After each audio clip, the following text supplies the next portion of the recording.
Assalamualaikum warahmatullahi wabarakatuh. Pelutus yang berbahagia, berjumpa kembali di Hasdin Mundika Channel.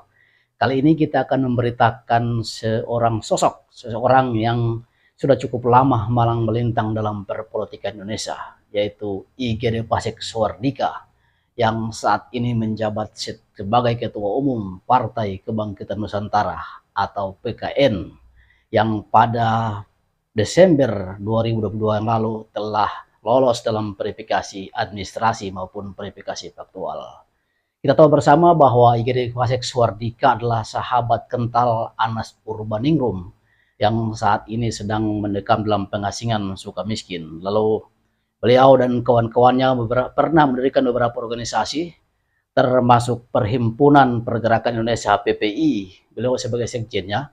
Dan kita tahu IGD Pasek Suardika telah beberapa kali melakukan perpindahan partai. Kita tahu bahwa IGD Pasek Suardika adalah pentolan Partai Demokrat ketika sekitar 12 sampai 8 tahun yang lalu, ketika Anas Urbaningrum masih menjadi Ketua Umum di Demokrat, beliau juga menjadi salah satu pengurus Partai Demokrat. Dan ketika Anas Urbaningrum tersandung dengan beberapa proses misalnya korupsi Hambalang, lalu IGD Pasek Suardika sempat menjadi pengurus Partai Hanura dan sempat menduduki posisi yang sangat vital, yaitu posisi Sekjen, Sekretaris Jenderal Partai Hanura. Namun ketika kawan-kawan dari loyalis Anas Urbaningrum mendirikan Partai Kebangkitan Nusantara, lalu Sekjen yang saat ini Sri Mulyono lalu mendatangi IGD Pasek Suardika bahwa partai ini didirikan dengan tujuan-tujuan tertentu untuk membangun kebersamaan, untuk bagaimana melihat Indonesia ke depan yang lebih baik tanpa bagaimana sekat-sekat sara dan golongan, maka dibentuklah Partai Kebangkitan Nusantara. Yang memakai kata Nusantara artinya persatunya dari berbagai suku, golongan, agama, dan lain-lain seperti itu. Nah, kita ketahui bahwa IGD Pasek Suardika yang cukup lama berteman dengan Anas Urbaningrum, yang dia sendiri sempat mengatakan bahwa ini persahabatan dalam perbedaan. Yang kita tahu bahwa Anas Urbaningrum berasal dari Jawa Timur, kemudian IGD Pasek Suardika berasal dari Bali.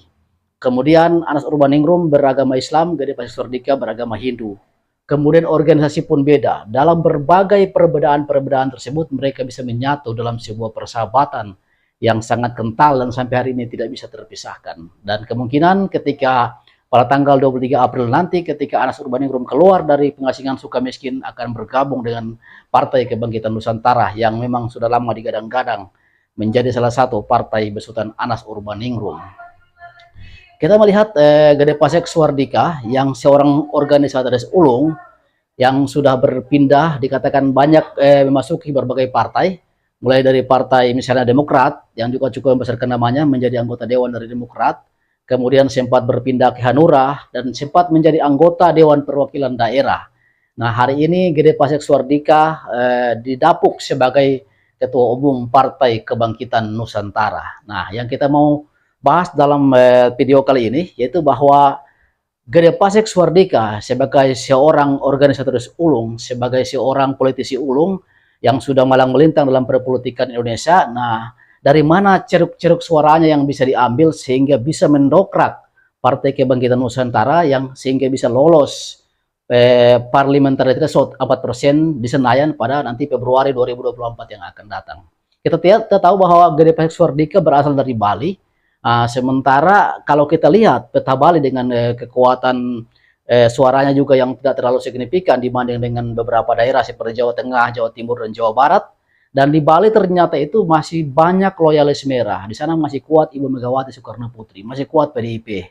Nah, bagaimana IGD Pasek Suardika bisa melakukan penetrasi sehingga dia bisa mengambil suara dari Bali. Nah, kemungkinan kita melihat partai ini ya tidak ada tokoh yang begitu santer seperti misalnya Partai Umat, ada Profesor Amin Rais yang sudah sangat terkenal, yang cukup balang belintang Republik ini, sehingga ketika dia mendirikan Partai Umat, bedol desa lah Partai Amanat Nasional, pengurus-pengurus Muhammadiyah banyak bergabung ke Partai Umat, sehingga orang mengatakan untuk lolos 4% Partai Umat tidak mengalami kesulitan di pada Februari 2024.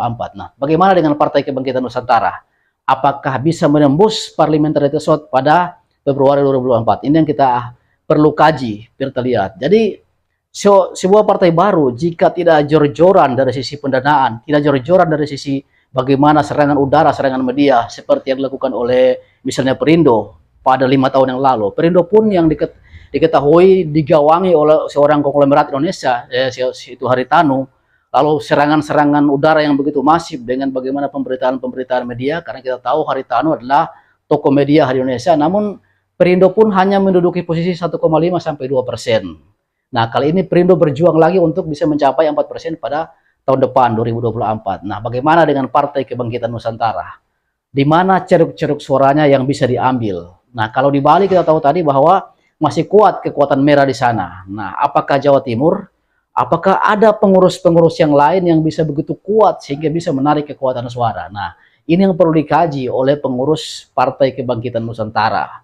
Bahwa jika kita tidak punya kekuatan dana, kekuatan-kekuatan apa lagi yang perlu dijual, yang perlu dipromosikan kepada masyarakat sehingga bisa membuat magnet. Nah, beberapa video saya sudah buat, tapi orang mengatakan bahwa PKN ini partai yang tidak punya magnet, itu tidak bisa menarik simpati masyarakat karena tidak ada tokoh besar di sana. Ya, seperti misalnya kalau di Nasdem ada Surya Paloh, kemudian di Gerindra ada Pak Prabowo, kemudian partai-partai baru itu ada misalnya Amin Rais di Partai Umat dan lain-lain. Nah, Gede Pasek Suardika memang seorang tokoh yang cukup malang melintang di Republik ini, tapi ketokohannya dianggap biasa-biasa, tidak mempunyai magnet yang besar. Kemudian dia dari posisi-posisi minoritas ya, misalnya dari Bali, beragama Hindu dan lain-lain. Nah, sementara kalau kita mau buat partai atau bagaimana yang bangun kekuatan besar ya harus misalnya Jawa dan Islam. Nah, seperti itu. Ini yang terjadi. Jadi ini yang perlu dicermati oleh pengurus-pengurus Partai Kebangkitan Nusantara ketika ingin mendulang suara pada pemilu 2024 yang nanti. Apalah mungkin ada kekuatan tokoh, kekuatan dana, kemudian kekuatan serangan udara yang masif. Nah, ini masih harus dikaji terus oleh pengurus Partai Kebangkitan Nusantara jika ingin tampil dan bisa bertahan pada pemilu 2024 sehingga bukan dikatakan sebagai partai yang 0, pengurus Polotus yang berbahagia, mungkin cuma ini yang bisa saya sampaikan. Semoga bermanfaat. Billahi taufiq wal hidayah. Wassalamualaikum warahmatullahi wabarakatuh. Kina tahu.